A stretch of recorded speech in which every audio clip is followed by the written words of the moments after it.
মৰমৰ ছাত্ৰ-ছাত্ৰীসকল প্ৰায় এক মাহৰ বিৰতিৰ পিছত মই পুনৰ মোৰ ইউটিউব চেনেলটোত ভিডিঅ'বিলাক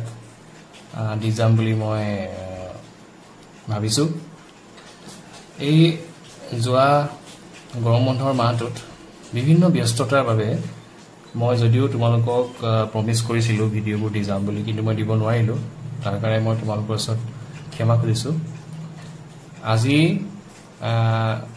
আমি য'ত শেষ কৰিছিলোঁ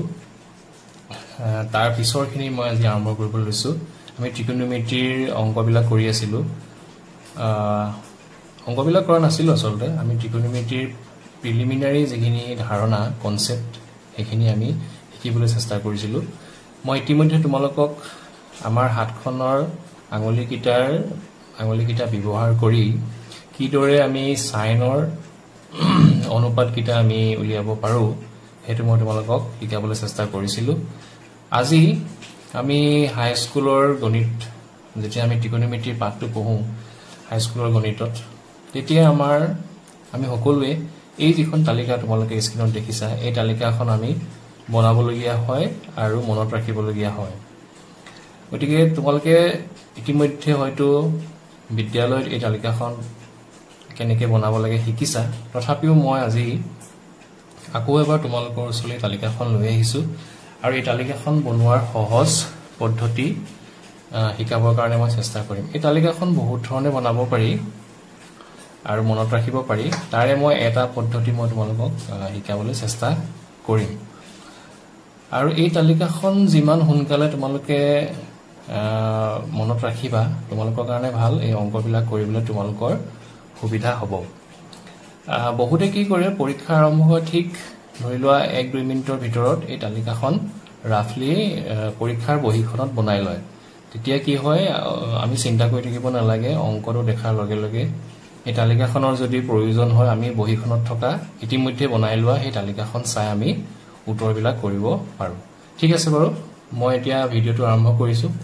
এই তালিকাখনৰ প্ৰথম লাইনটোত তোমালোকে দেখিছা আমাৰ ত্ৰিকোণমিতিৰ বিশেষ কিছুমান কোণ তোমালোকৰ ক্লাছ 10ত আছে 0 ডিগ্ৰী 30 ডিগ্ৰী 45 60 90 ইহঁতৰ অনুপাত আচলতে আমি ইয়াত লিখিব লাগে এই তালিকাখনত গতিকে সাইনৰ এই কোণকেইটাৰ অনুপাত ইতিমধ্যে তোমালোকে কেনেকৈ উলিয়াব লাগে সহজ পদ্ধতি শিকিছা গতিকে মই প্ৰথম সাইনৰ অনুপাতখিনিটো আমি জানিবই লাগিব গতিকে আমি এইখিনি লিখি লওঁ তো সাইনৰ 0 ডিগ্ৰীটো সদায় কি হয় 0 হয় তোমালোকে জানা সাইন 30 ডিগ্ৰী কিমান হয় দুভাগৰ 1 হাফ হয় সাইন 45 ডিগ্ৰীটো 1/√2 হয় সাইন 60 ডিগ্ৰীটো √3/2 হয় √3/2 হয় আৰু সাইন 90 ডিগ্ৰীটো 1 হয় এই সাইনৰ এই পাঁচটা কোণৰ অনুপাত তোমালোকে কিন্তু মনত ৰাখিবই লাগিব পিছৰখিনি তোমালোকৰ মনত নাথাকিলেও এই তালিকাখনৰ সহায়ত তোমালোকে উলিয়াব পাৰিবা যেতিয়া তোমালোকে কছৰ অনুপাতখিনি লিখিবা একেবাৰে সহজ কি কৰিবা এই সাইনৰ অনুপাতখিনি ৰিভাৰ্স অৰ্ডাৰ লিখি দিবা অৰ্থাৎ ইয়াত 1ত শেষ হৈছে 0ৰ পৰা আৰম্ভ হৈছে তোমালোকে উলটাকৈ মানে ৰিভাৰ্স অৰ্ডাৰ লিখিছা অৰ্থাৎ প্ৰথম কি আহিব 1 টো আহিব কছৰ 0 ডিগ্ৰী অনুপাতটো কি হ'ব 1 ঠিক আছে ভ্যালুটো 1 হ'ব নেক্সট তোমাৰ যেতিয়া sin 60 √3/2 হয় তেতিয়া কছৰ 30 ডিগ্ৰীত কিমান হ'ব তেনেহলে একেটাই হ'ব √3/2 হ'ব আমি ৰিভাৰ্স অৰ্ডাৰ লিখিছো এইফালৰ পৰা লিখি গৈছো মানে ঠিক আছে তো নেক্সট কি আহিব তেলে 1/√2 দুইটা sin আৰু cosৰ ক্ষেত্ৰত দুইটা ক্ষেত্ৰত একেটাই হয় তাৰ পিছত আহিব দুভাগৰ 1 আৰু শেষত আহিব 0 এইটো এই cosৰ অনুপাতখিনি যদি আমি sinৰ অনুপাতখিনি জানো sinৰ অনুপাতখিনি আমি ৰিভাৰ্স অৰ্ডাৰ লিখিলে আমি cosৰ অনুপাতখিনি পাই যাম এতিয়া টেনৰ ভ্যালুখিনি যেতিয়া আমি উলিয়াবলৈ যাম তেতিয়া তোমালোকে কি কৰিবা তোমালোকে ত্ৰিকোণমিতি অনুপাত টেনৰ লগত সাইন আৰু কছৰ এটা সম্বন্ধ আছে তোমালোকে জানা tan θ = কি হয় sin θ ডিভাইডেড বাই cos θ ঠিক আছে তোমালোকে কিন্তু এই অনুপাতবোৰ লিখোতে এই বৰ্ণবিলাক কিন্তু তোমালোকে স্মল লেটাৰ লিখিব লাগিব দেই ক্যাপিটাল লেটাৰ নিলিখিবা ঠিক আছে এতিয়া আমি গম পালো যে tan θ ৰ ভ্যালু আমি কেনেকৈ পাম sin θ ৰ ভ্যালুক আমি cos θ ৰ ভ্যালুৱে হৰণ কৰিব লাগিব এটা ধৰি লও যেতিয়া আমি tan 0 ডিগ্ৰীটো উলিয়াম অৰ্থাৎ ইয়াৰ পৰা আমি এটা কথা গম পাইছো যে tan 0 ডিগ্ৰী উলিয়াম তেনেহলে আমি sin 0 ডিগ্ৰীৰ ভ্যালুটো cos 0 ডিগ্ৰীৰ ভ্যালুৱে আমি কি কৰিব লাগিব হৰণ কৰিব লাগিব ঠিক আছে অৰ্থাৎ আমি যেতিয়া tan ৰ ভ্যালু উলিয়াম এই কলমটো চাম এই কলম বিলাকত থকা ওপৰৰ সংখ্যাটো তলৰ সংখ্যাটো আমি হৰণ কৰি দিলে আমি tan ৰ ভ্যালুখিনি পাই যাম ঠিক আছে তো tan 0 ডিগ্ৰী তেনেহলে কিমান হ'ব 0/1 তেনেহলে 0 হ'ব কিমান হ'ব 0 ঠিক আছে tan 30 ডিগ্ৰীৰ ভ্যালুটো কিমান হ'ব হাফ আপন √3/2 অৰ্থাৎ দুভাগৰ একক আমি হৰণ কৰিব লাগিব দুভাগৰ √3 ঠিক আছে তেনে কিমান হ'ব তলৰ 2 কেনসেল গল ওপৰত থাকিলে 1 আৰু তলত থাকিলে √3 এটো মলে কৰি চাব পৰা আমি যদি চাও দুভাগৰ একক যদি আমি হাফক যদি √3/2 এ হৰণ কৰো তেনেহলে আমাৰ কিমান হ'ব হাফ ইনটু এটো উল্টা হৈ যাব মানে জানা 2/√3 হৈ যাব 2 টু কেনসেল গুছি গলে আলটিমেটলি থাকিব 1/√3 এটো 1/√3 ঠিক আছে নেক্সট আমি tan ৰ 45 ডিগ্ৰী যেতিয়া উলিয়াবলৈ যাম আমি sin ৰ 45 ডিগ্ৰী ভ্যালু 1/√2 আমি cos ৰ 45 ডিগ্ৰী ভ্যালু 1/√2 এ হৰণ কৰিম দুটা একে বস্তু হৰণ কৰিলে সদায় কি হয় 1 হয় গতিকে tan 45 ডিগ্ৰী ভ্যালু কিমান হ'ব 1 হ'ব ঠিক আছে tan 60 ডিগ্ৰী উলিয়াবলৈ হলে √3/2 ডিভাইডেড বাই হাফ তলৰ দুই গিটা কেনসেল গল ওপৰত থাকিলে √3 ডিভাইডেড বাই 1 মানে একে √3 খন কৰিলে কিমান হ'ব 1 এ √3 খন কৰিলে √3 তাৰ পিছত যেতিয়া আমি tan ৰ 90 ডিগ্ৰীটো উলিয়াম sin ৰ 90 ডিগ্ৰী ভ্যালু হৈছে 1 cos ৰ 0 গতিকে 1/0 ওপৰটো তলতে হৰণ কৰিব লাগে 1/0 সংজ্ঞাবদ্ধ নহয় not defined ঠিক আছে এটো এতিয়া আমি cosecৰ ভ্যালু কিনি উলিয়াবলৈ যাম তেতিয়া আমি কি কৰিব লাগিব sin ৰ সহায় ল'ব লাগিব এই sin ৰ আৰু cosecৰ মাজত এটা সম্বন্ধ আছে এটো হৈছে কি যে cosec theta equal to 1/sin theta বা আমি এনেকৈ ক'ব পাৰো sin theta equal to 1/cosec theta এটো ঠিক আছে আমি এতিয়া এটো সহায় লম অৰ্থাৎ sin ৰ যিখিনি ভ্যালু আছে সেই ভ্যালুখিনি যেটো প্ৰতিলোম বা অনন্যাক বা প্ৰতিক্ৰম sin ৰ ভ্যালুটো যদি আমি অনুপাতটো যদি উলুটাকৈ লিখি দিও হৰটো লব কৰিলো লবটো হৰ কৰি দিও তেতিয়া আমি cosecৰ ভ্যালুটো পাই যাম এতিয়া যেতিয়া আমি cosecৰ 0 ডিগ্ৰীটো উলিয়াম ইয়াত লিখিবলৈ লম তেতিয়া আমি চাব লাগিব sin ৰ 0 ডিগ্ৰী ভ্যালু কিমান 0 মানে প্ৰতিটো সংখ্যাৰ তলত এটা 1 টা আছে বুলি আমি ধৰি লব পাৰো ইয়াত 1 টা আছে বুলি ধৰি লোৱা ঠিক আছে মই কোলা কলমটো ব্যৱহাৰ কৰিছো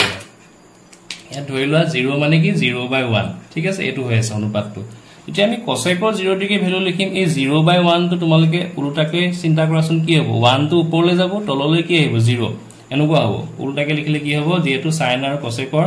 মাজৰ সম্বন্ধটো হৈছে প্ৰতিক্ৰম সম্বন্ধ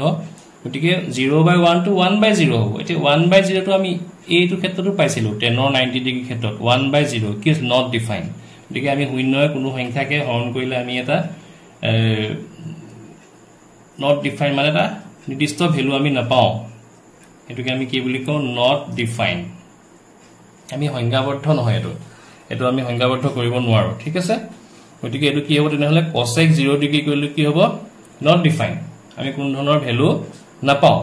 ঠিক এটোৰে cosecৰ যেতিয়া আমি 30 ডিগ্ৰীটো উলিয়াম তে sin ৰ 30 ডিগ্ৰী ভ্যালুটো চাব লাগিব কি হয় দুভাগৰ একটো যদি মই উল্টাকে লিখো কি হ'ব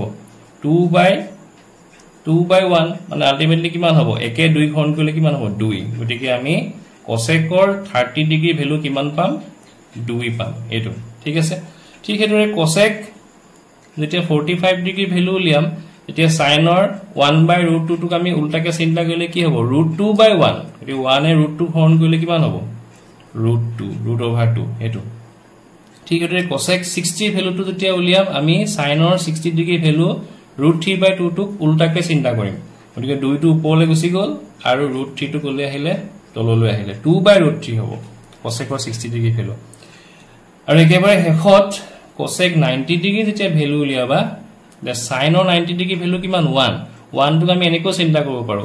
1/1 1 ৰ তলত এটা 1 আছে বুলি ধৰি লব পাৰো আৰু 1 ক 1 এ হৰণ কৰিলে 1 এ হ'ব তেনেহলে cosecৰ 90 ডিগ্ৰী ভ্যালু কি হ'ব আকৌ 1/1 এ হ'ব উল্টাকে লিখিলো 1/1 এ হ'ব 1/1 মানে কি 1 এইটো বস্তু ঠিক আছে এটো মই মহাই দিছো গতিকে আমি cosecৰ ভ্যালুখিনি এনেকে sinৰ ভ্যালুখিনি সহায় লৈ আমি উলিয়াব পাৰো ঠিক আছে নেক্সট secৰ যদি আমি চাও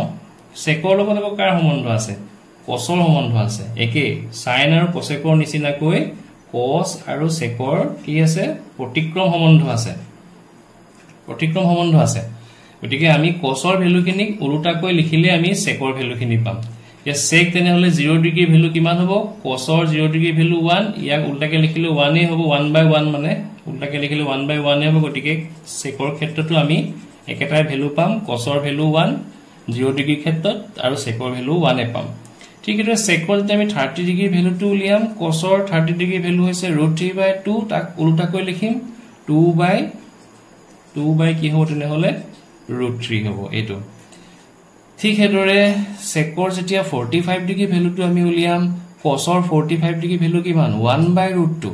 secৰ ক্ষেত্ৰত কি হ'ব √2/1 মানে √2 আমি সমুকৈ √2 বুলি কম তাৰপিছতে sec 60 ডিগ্ৰী ভ্যালু উলিয়াবলৈ হলে আমি cosৰ 60 ডিগ্ৰী ভ্যালু সহায় লম cosৰ 60 ডিগ্ৰী ভ্যালু হৈছে 2/1 1/2 উল্টাকে লিখিলে হ'ব 2/1 মানে হৈছে 2 একে হৰণ কৰিলে আমি 2 পাম ঠিক আছে এটো একেবাৰে হেকত আহিলে sec 90 ডিগ্ৰী তে cosৰ 90 ডিগ্ৰী ভ্যালু কিমান 0 তো 0 টু তলত এটা 1 এটা আছে বুলি ধৰিলো আমি 0 টু এনেকে চিন্তা কৰিব পাৰো 0 টু 0/1 হয়নে 0/1 0/1 0 টুক আমি এনেকৈ চিন্তা কৰিব পাৰো যে ওপৰত 0 আছে তলত এটা 1 আছে 1 এ 0 কোন কৰিলে 0 হ'ব এতিয়া secৰ ক্ষেত্ৰত তেনহলে 0/1 টু উল্টাকে লিখি দিয়াচোন কি হ'ব 1/1 কি হ'ব 0 তে 1/0 টু কি not defined হয়নে 1/0 টু কি হ'ব not defined 1/0 to not defined গতিকে আমি হেতু আমি তাৰ কোনো নিৰ্দিষ্ট ভ্যালু আমি নেপাও ঠিক আছে মই সমুকৈ লিখি দিছো ৰবা মই কলম এটা চাই লওঁ not defined ঠিক আছে আমি তেনেহলে secৰ 90 ডিগ্ৰী কোনো ধৰণৰ ভ্যালু আমি নাপাও ডিফাইন কৰিব আমি নোৱাৰো নেক্সট একেবাৰে হেকত আমাৰ আহিলে কটৰ ভ্যালুখিনি উলিয়াব লাগে এতিয়া কটৰ লগত কাৰ সম্বন্ধ আছে টেনৰ সম্বন্ধ আছে প্ৰতিক্ৰম সম্বন্ধ একে যেনেকৈ সাইনৰ লগত cosecৰ আছে cosৰ লগত secৰ আছে তেনেহলে টেনৰ লগত কাৰ আছে কটৰ আছে টেনৰ যিখিনি ভ্যালু আছে সেইখিনি আকৌ আমি উল্টাকে লিখিলে আমি কটৰ ভ্যালুখিনি পাই যাম এতিয়া tan 0 ডিগ্ৰী ক্ষেত্ৰত ভ্যালু কিমান হয় 0 তলত এটা 1 এটা আছে গতিকে কটৰ ক্ষেত্ৰত কি হ'ব 1/0 মানে not defined এটো হ'ব cot 30 ডিগ্ৰী ভ্যালু উলিয়াব লাগে আমি কাৰ সহায় লম কাৰ সহায় লৈ আছো এতিয়া টেনৰ সহায় লৈ আছো টেনৰ সহায় লৈ আমি কটৰ ভ্যালু উলিয়াই আছো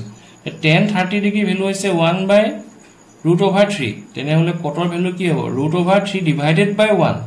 মানে √3 হ'ব এটো নেক্সট আহিলে cos 45 ডিগ্ৰী টেনৰ 45 ডিগ্ৰী ভ্যালু কিমান 1 মানে 1/1 হৈ আছে এটো 1/1 তেনেহলে কটৰ ভ্যালু কি হ'ব একেটাই হ'ব উল্টা কৰিলে 1/1 এ হ'ব 1/1 মানে 1 of 1 এ হৰণ কৰিলে কিমান হ'ব 1 এটো